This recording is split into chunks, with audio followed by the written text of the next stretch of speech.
si queremos buscar al agente causal del cuadro, es decir, el antígeno, necesitábamos el anticuerpo como reactivo.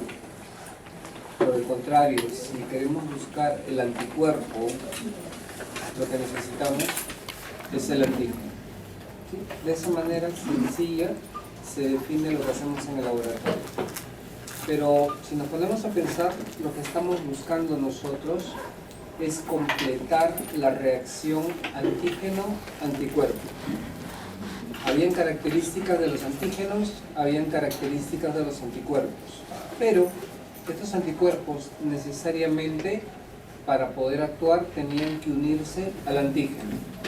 Esa unión es lo que se conoce como reacción antígeno-anticuerpo, pero no es así tan sencilla.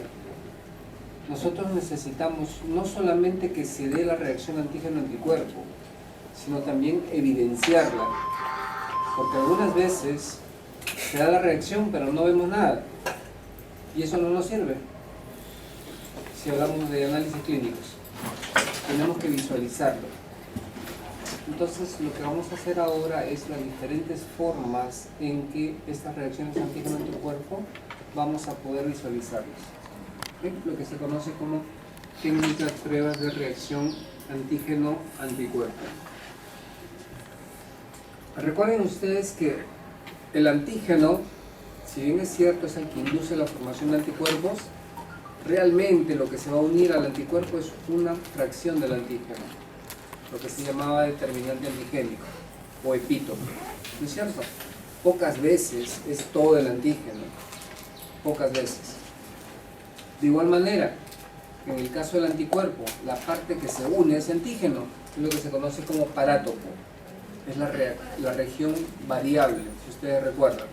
No es todo el anticuerpo. El anticuerpo tenía dos regiones, la constante, que nunca cambiaba, y la variable, que es la que tiene que adaptarse al antígeno.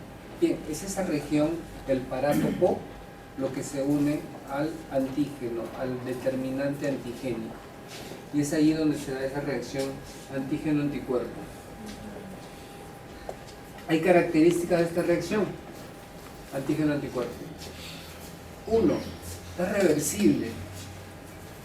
Una vez que se ha dado, puede desprenderse el anticuerpo. Es decir, una vez que reaccionaron, no necesariamente van a permanecer unidos. Se puede desprender y podemos perder la visualización de esa reacción. Algo que tenemos que tener en cuenta.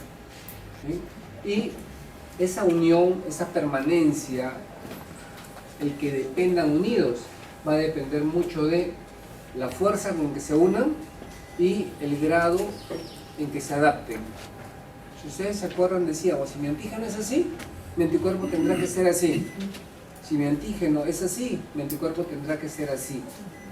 El grado de adaptación que se dé y la fuerza con la que se unan, de eso va a depender de que permanezcan unidos.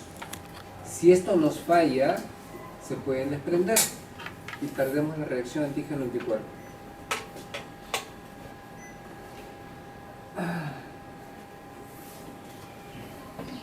¿Qué características tiene? Primero es específica, y eso ya lo conocen ustedes. Toda reacción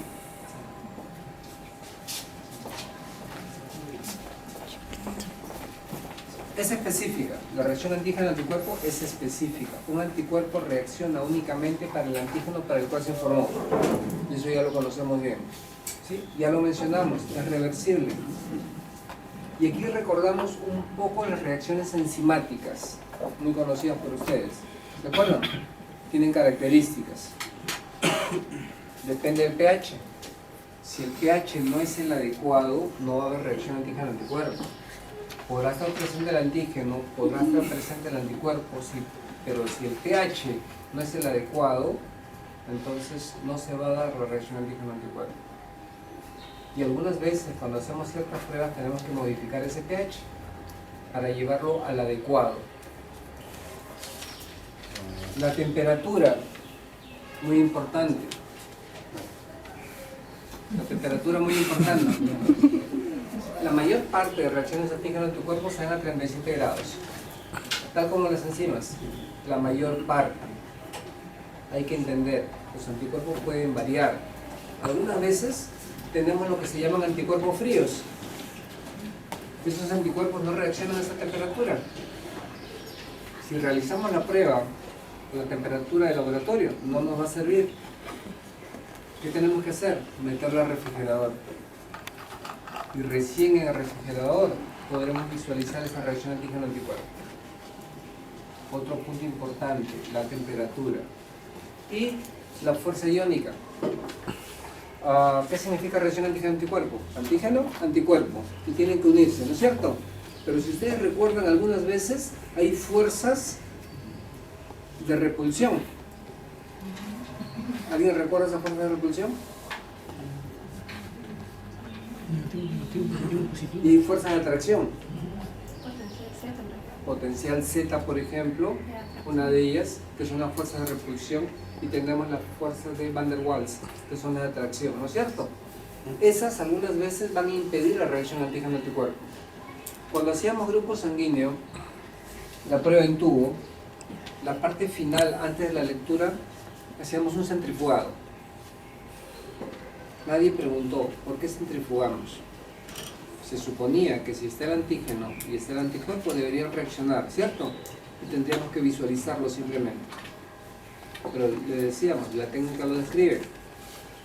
Centrifugación rápida, 1 minuto, y luego recién leemos.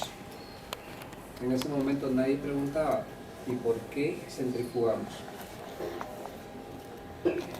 Creo que les dije en algún momento también, todo lo que hacemos en el laboratorio no es porque el docente se le ocurra, tiene una razón. Y esa centrifugación tiene que ver con esto. Fuerzas, por más que estén ambos, ¿sí? Hay una fuerza de repulsión, tenemos que vencerla. Una de las maneras de vencerla, por ejemplo, es centrifugándola. Así los hacemos coincidir para que puedan reaccionar. ¿A alguien se le ocurre otra forma de disminuir esa fuerza de repulsión? ¿Temperatura elevada? ¿Con temperatura? Temperatura, pero la temperatura ya está. Fuerza de repulsión, recuerden, ¿eh? No se pueden acercar de repente porque tienen igual carga, ¿no es cierto? Entonces, ¿cómo la vencemos? Una forma es centrifugar, que ya lo hicimos. ¿A alguien se le ocurre otra manera? ¿Perdón? Electroforesis, pero la electroforesis no es otra cosa que aplicar una carga y separarlos.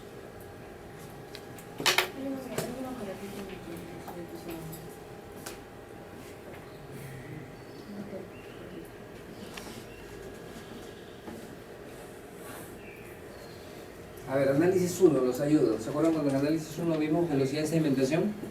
¿O vieron? Velocidad de sedimentación, ¿alguien recuerda? Esa velocidad de sedimentación de Matías que desciende, ¿sí? Pero no lo hacen tan rápido. Demoran, es lo que se llamaba velocidad de sedimentación. Pero en algunos casos se acelera. Cuando hay un proceso infeccioso, cuando hay un proceso inflamatorio, ¿no es cierto?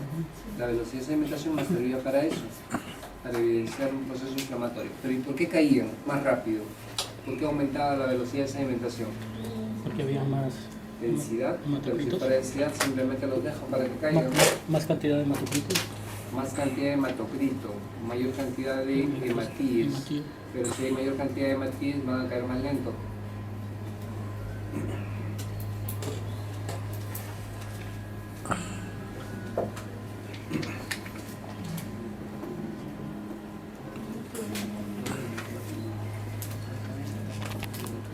¿Recuerdas por qué se aumentaba la velocidad de sedimentación?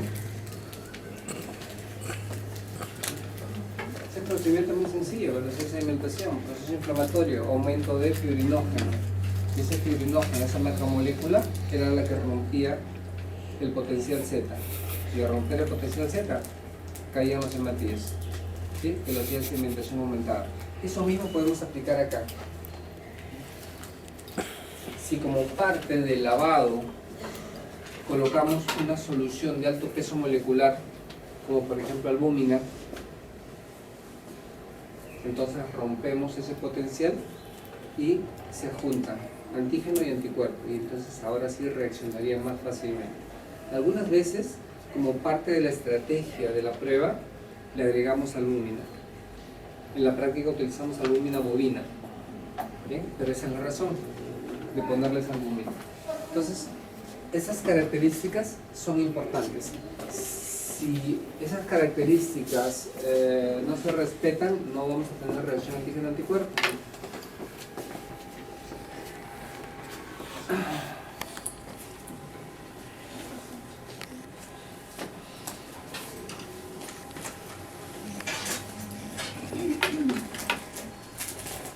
Una característica, les decía, la fuerza con la que se unen el antígeno y el anticuerpo. De eso va a depender que no se separen. ¿Sí? A esa fuerza con la que se unen el antígeno y el anticuerpo le llamamos afinidad. ¿Qué tanta afinidad tiene un anticuerpo para ese antígeno? Va a depender de la fuerza con la que se unan. Cuanto mayor sea la fuerza, mayor será la afinidad. Entonces, cuando yo les hable de afinidad en esta reacción antígeno-anticuerpo, ustedes tienen que entender que está relacionada con la fuerza con la que se unen. ¿Qué tanta atracción hay entre ese antígeno y ese anticuerpo? Primer punto, la afinidad. Y la otra es la avidez. Y la avidez se refiere a la estabilidad en que se une el antígeno y el anticuerpo.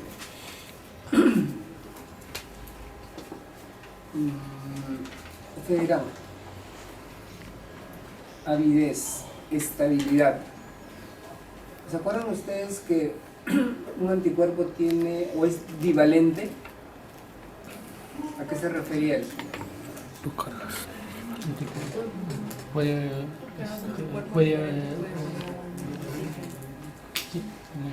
No, un anticuerpo puede tener dos antígenos. Puede unirse, acoplarse. Claro, recuerden ustedes que un anticuerpo tiene dos brazos, ¿no es cierto? Y decíamos, un anticuerpo puede unirse a dos antígenos. Y si tengo 4 brazos, ¿me uniré mejor? Y si tengo 10 brazos, me uniré mejor, ¿cierto? A eso se refiere la estabilidad. Entonces, la pregunta sería, de los anticuerpos que conocen ustedes, las inmunoglobulinas, ¿cuál servirá para que haya una mejor reacción antígeno-anticuerpo? La M, ¿cierto? Porque la M tiene 5 cadenas, por lo tanto tiene 10 enlaces. A eso se refiere esta avidez. Entonces, dos características, afinidad y avidez. Bien. Miren, este tema de reacción antígeno-anticuerpo es un poco engorroso de repente, pero vamos a tratar de hacerlo un poco más entendible. ¿Cómo aplicamos estas reacciones antígeno-anticuerpo? ¿Sí? Aquí nos vamos a detener. Ya conocemos nosotros las características de esa reacción. Ahora,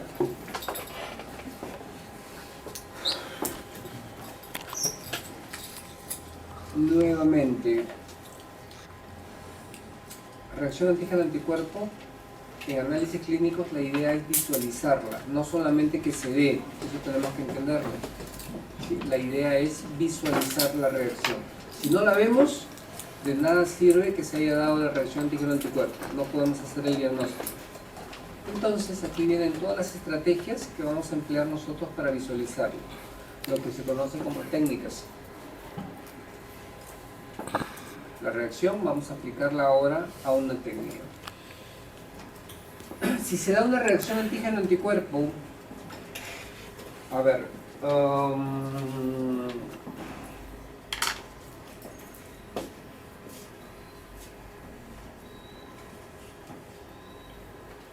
el antígeno es una enzima,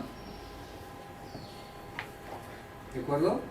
El antígeno es una enzima y a esa enzima vamos a hacer que se forme un anticuerpo específico para esa enzima y ambos los coloco en un medio líquido. ¿Debe haber reacción antígeno-anticuerpo? Sí, va a haber. Sí va a haber, correcto. ¿Y qué cosa veré?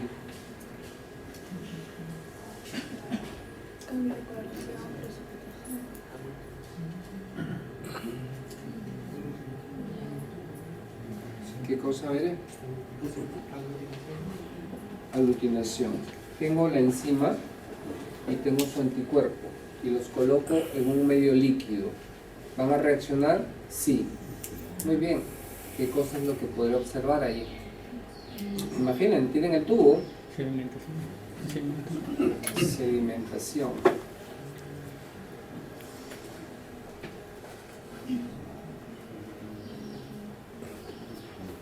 ¿Qué observaremos?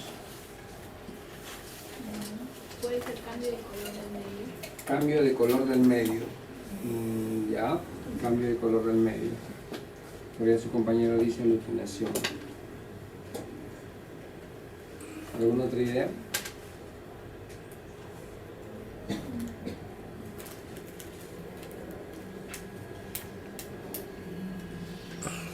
Una enzima, ¿la ven? Un anticuerpo, ¿lo ven? Esa reacción antígeno-anticuerpo, ¿la verán? No van a ver nada. No se puede visualizar. ¿Sí? Esa reacción de esa manera no se puede visualizar. ¿Y por qué no lo podemos visualizar? Uno, ese antígeno es una partícula.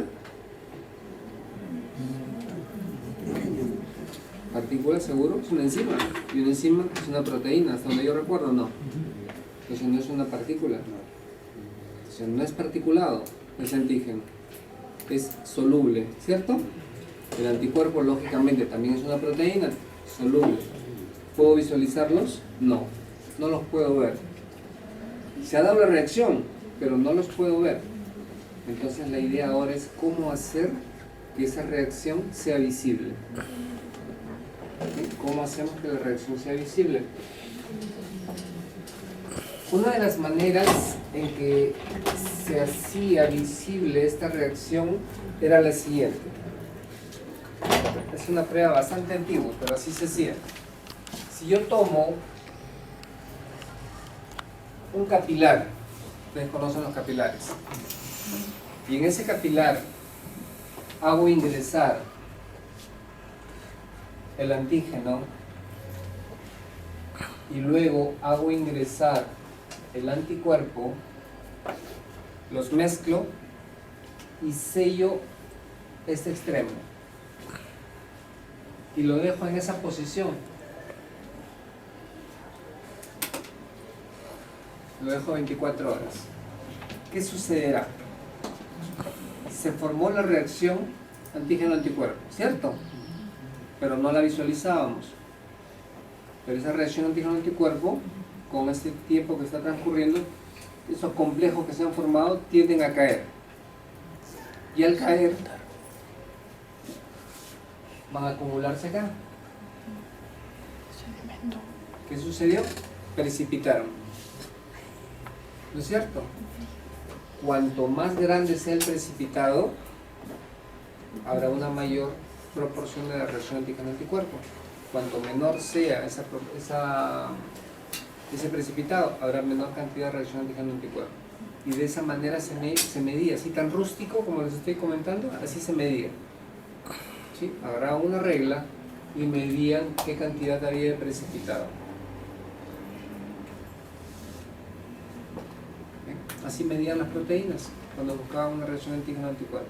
Esta es una reacción de precipitación. ¿La podemos acelerar? Sí. Después ya se conoció la centrifugación. Entonces se podía centrifugar y teníamos más rápido ese precipitado. Pero aún así sigue siendo muy rústico, ¿no les parece? Medir únicamente precipitación. Esta es una reacción de precipitación. ¿Bien? Esta es una reacción de precipitación. Ahora, ¿de qué otra manera se intenta ahora medirlo? ¿Hay una reacción antígeno-anticuerpo? Sí, no la veo. Definitivamente no la veo. Pero, si es que utilizara un instrumento que fuera más sensible para visualizar esa reacción, Mi ojo no me sirve. ¿Sí? Pero se dan cuenta que al haber una reacción, ¿hay turbidez? Hay turbidez, pero es probable que nosotros no la podamos percibir. Y si utilizamos un aparato que mida turbidez, ¿les ocurre alguno?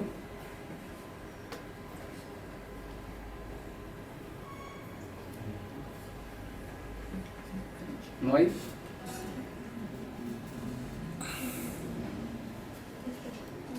Un espectrofotómetro. Sí podría ser, porque el espectrofotómetro tiene un rango más amplio. El que tienen ustedes acá, por si acaso, no es espectrofotómetro, es un fotocalorímetro, que el rango es más corto. Un espectrofotómetro, el rango es mucho mayor, llega hasta el espectro ultravioleta y se va por debajo. Bien, en esa parte inferior es donde podemos medir turbidez, pero hay otro aparato específico para medir turbidez.